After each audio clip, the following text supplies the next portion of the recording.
नमस्कार, प्रणाम, जोहार। मैं पंकज आप सभी का मेरे चैनल पे स्वागत करता हूँ।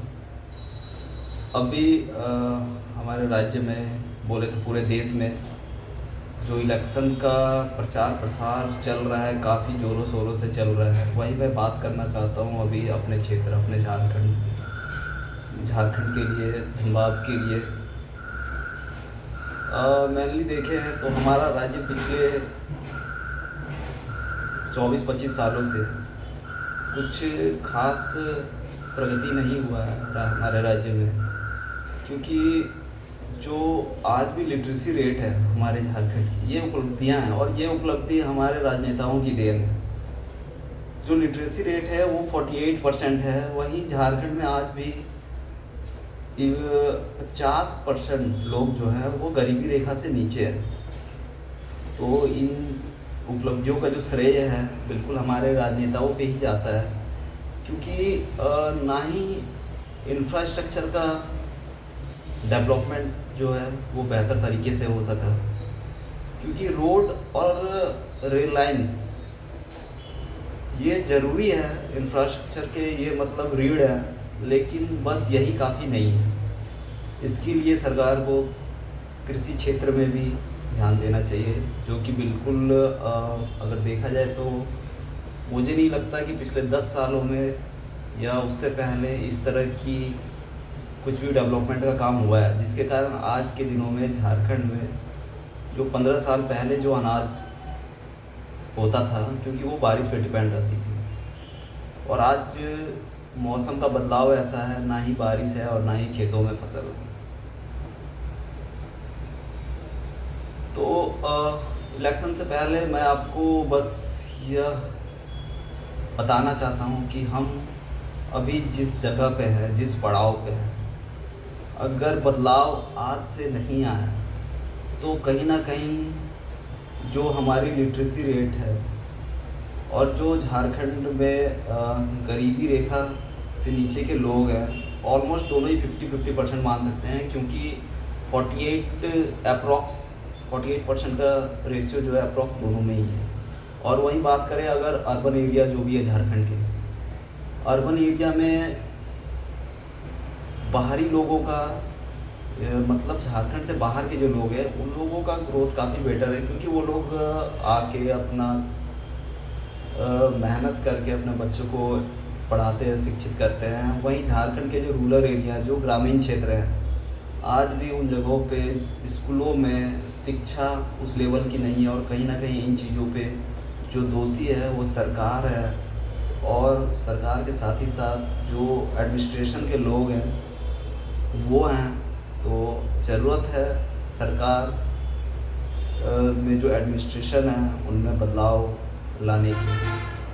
और ज़रूरत क्या है, ज़रूरत अगर देखें तो पब्लिक से ही इनिशिएट होता है। जब तक पब्लिक, आम जनता नहीं चाहेगी कि यहाँ इन चीज़ों पे बदलाव आनी चाहिए, तब तक बदलाव नहीं आ सकती है। पिछले 2-3 सालों में हम सभी ने देखा झारखंड में एक नया चेहरा उभर के आया। रीज़न बस यही है कि उन्होंने उन चीज़ों पे बात करना स्टार्ट किया है जिन मुद्दों पे कोई बात नहीं करना चाहता है। कोई राजनीतिक पार्टी उन मुद्दों पे बात नहीं करती है, ना ही उनमें काम करती है। अगर काम करती है तो भाई बताए कि हमने 20 सालों में इतना काम किया और आज रिजल्ट आपका यहाँ से यहाँ आ चुका है। बिल्कुल नहीं। और जो रिजल्ट है ना, क्योंकि समय के साथ कुछ ना कुछ तो इम्प्रूवमेंट होती है, वो बेशक माइनर क्यों ना हो, माइनर ही है, माइनर उसे हम नेग्लिजिबल ही मान सकते हैं सीधा। तो वो उस तरह की इम्प्रूवमेंट किसी काम की नहीं है। अगर वहीं देखें तो जब झारखंड राज्य अलग हुआ उस समय और भी राज्य अलग हुई, उनका ग्रोथ रेशियो, वहाँ एजुकेशन कल्चर और जो एजुकेशन सिस्टम बनाया गया काफ़ी बेहतर है। क्योंकि झारखंड में करप्शन अभी सबसे ज़्यादा, करप्शन होने का मतलब यही है कि लोग अपने ज़मीर को बेच चुके हैं सीधा, फिर वो चाहे सरकार के लोग हो या फिर हमारे जो भी एडमिनिस्ट्रेशन के लोग हो, गवर्नमेंट ऑर्गेनाइजेशन के लोग हो। और जब ज़मीर बिक चुका है, ज़मीर मर चुका है, तो मुझे नहीं लगता है कि वो दोबारा काम कर सकते हैं। तो अगर हम चाहते हैं कि हमारा एडमिनिस्ट्रेशन अच्छी तरह से चले, अच्छी तरह से रन करे, क्योंकि ये सारी चीज़ें एडमिनिस्ट्रेशन के ऊपर डिपेंड करती है कि आपके एरिया में डेवलपमेंट किस तरह से हो, जो गवर्नमेंट का एग्जीक्यूशन है किसी भी तरह का, अगर वो सिस्टम को लाते हैं एग्जीक्यूट करते हैं तो वो ग्राउंड लेवल पे जो चीज़ें दिखती है वो एडमिनिस्ट्रेशन के थ्रू ही दिखती है। अगर एडमिनिस्ट्रेशन वहाँ पे बिल्कुल खोखला है, बिल्कुल करप्ट है, तो चीज़ें वहाँ से आती तो बहुत है, लेकिन अगर हम ग्राउंड लेवल पे देखें तो चीज़ें बिल्कुल जीरो दिखती है। अभी नेक्स्ट वीक से नामांकन स्टार्ट हो जाएगी। सारी पार्टियां अपने फुल पावर के साथ बिल्कुल जुलूस में नामांकन करने जाएंगी, इवन चाहे बीजेपी हो या इंडियन अलायंस की पार्टी हो।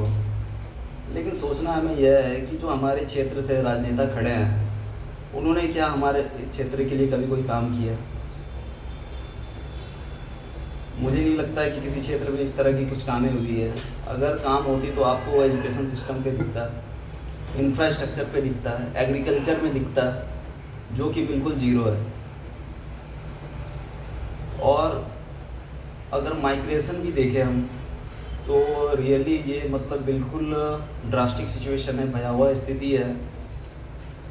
माइग्रेशन इतनी तेज़ी से हो रही है आज के डेट पे। अगर आप गांव में जाओ तो जो यंगस्टर हैं 20 से 30 साल के, 40 साल के जो युवा हैं वो दिखेंगे ही नहीं। या तो वो वहाँ दिहाड़ी मजदूरी कर रहे हैं तभी दिखेंगे, या तो कोई अपना धंधा पानी कर रहे हैं तो ही दिखेंगे। अदरवाइज़ लोग मजबूर होके, क्योंकि खेत बंजर पड़ी हुई है, सूखी है, नदियों से पानी बह के डैमों तक चला जा रहा है, लेकिन वही पानी खेतों तक नहीं पहुँच रहा है। और वही डैम से पानी पाइपलाइंस के द्वारा आपके घरों तक टैप वाटर के लिए पहुंचाया जा रहा है। लेकिन इन चीज़ों को खेतों तक भी लाया जा सकता है। नल जल योजना, जहां जल की ज़रूरत नहीं है वहां भी आपके नल पहुंच चुके हैं। अननेसेसरी पैसों का खर्चा, क्योंकि जब तक बजट रिलीज़ नहीं होगी तो जाहिर सा बात है राजनीतिक पार्टियों के पास भी पैसा नहीं आ सकता है। और झारखंड में जो करप्शन का लेवल है वो बिल्कुल हाई पे है। रीज़न यही है कि बाहरी लोगों का जो सिस्टम है उनमें पकड़ काफ़ी ज़्यादा है, जिसके कारण करप्शन बिल्कुल चरम पे है। क्योंकि वो बस यहाँ कमाने आए हैं, अपना कमाना खाना जाना है। लेकिन अगर देखें तो ए के राय जी भी बाहर से आए थे, लेकिन उन्होंने धनबाद के लिए काफ़ी बेहतर काम किया। 2 बार सांसद रहे हैं, 2 बार एमएलए रहे हैं। तो ऐसा नहीं कह सकते कि हर लोग ऐसे होते हैं, लेकिन आज की जो स्थिति दिख रही है सारे लोगों का हाल बुरा है। अभी हमारे पास जो 3 ऑप्शंस हैं, इंडियन अलायंस, बीजेपी और JVKSS, सोचना आपको है कि इन तीनों के मुद्दे क्या हैं, ये तीनों किस चीज़ के लिए काम कर रहे हैं और क्यों कर रहे हैं। क्योंकि चुनना आपको है, वोट आपकी है। और मैं यही चाहूँगा कि आपका वोट कुछ, मैं कहना यही चाहूँगा, वोट आपका है, सरकार आपने बनानी है। तो सरकार कैसी चाहिए ये डिपेंड भी आप पे करती है।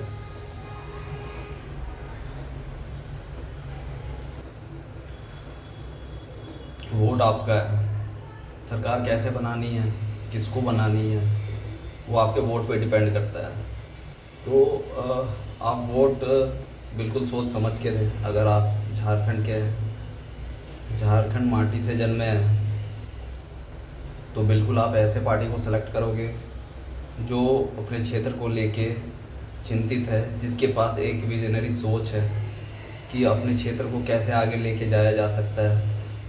या तो आप अगर बाहर से आके बसे हो तो आप ऐसे ही लोगों को इलेक्ट करोगे जिसका सपोर्ट आपको, इसमें कोई दो राय नहीं है। अगर कोई भी कहीं पे अपना जीविका चला रहा है तो वो चाहेगा कि भाई उसके सपोर्ट में कोई हो, और सरकार भी कोई ऐसी बने जो उनको यही सपोर्ट में रहे। लेकिन इन चीज़ों से उठकर, जाति धर्म से थोड़ा ऊपर उठकर हमें इन चीज़ों को लेकर सोचना चाहिए, विकास को लेकर सोचना चाहिए कि हमारा राज्य कैसे ग्रोथ कर सकता है, माइग्रेशन कैसे रुक सकती है, लिटरेसी रेट को कैसे बढ़ाया जा सकता है, डेवलपमेंट कैसे किया जा सकता है, और करप्शन को कैसे जीरो कर सकते हैं।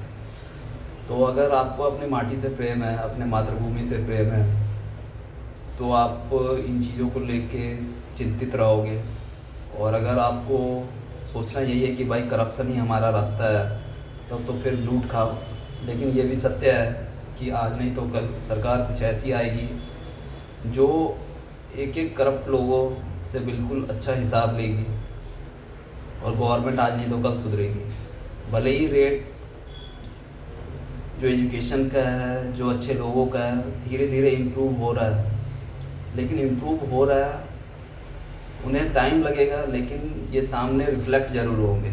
और जब रिफ्लेक्ट होंगे तो इनका इम्पैक्ट जो है सिस्टम पे बहुत अच्छा देखने को मिलेगा। तो शुरुआत आज से ही करनी है, इसी इलेक्शन से करनी है, और आप सबको यह दिखाना है कि नहीं, झारखंड एक सही वे में जाना चाहता है और इन चीज़ों में इम्प्रूवमेंट की ज़रूरत है। जय हिंद, जय भारत, जय झारखंड।